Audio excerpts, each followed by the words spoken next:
Welcome to EDU World Space. Here we're going to investigate the claim that Planck's constant has units of an angular momentum. So let's start off. You can look up Planck's constant anywhere, and you see that it has the value 6.63 times 10 to the minus 34 joules times seconds, which is an energy times time. Okay, so we know the units of h. Let's take a look at angular momentum. Now, you may not remember the definition of angular momentum, but you may remember that angular quantities usually can be obtained through taking the linear quantity, in this case momentum, and multiplying it by some radius. So that is indeed true if we are finding the angular momentum of a single particle that is whizzing by a center or pivot point, if you will.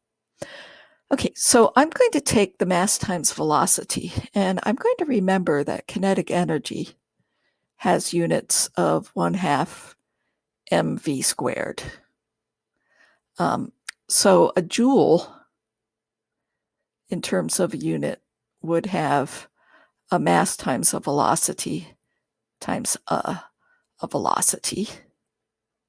And I'll put a funny equal sign there because a joule is not equal to mv times v. It has the units of mv times ev.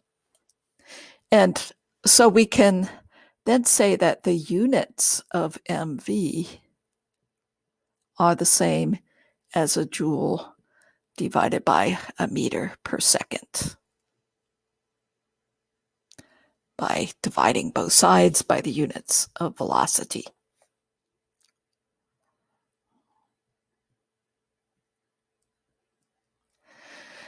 Okay, and certainly R has units of meters.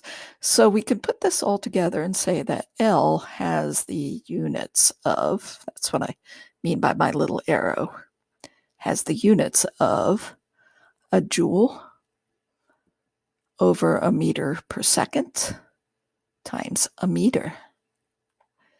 And lo and behold, that is the same as a joule times a second. So that is just one way to show that h has units of angular momentum. There are other ways by breaking up a joule into its constituent pieces. But this is the way I took for today.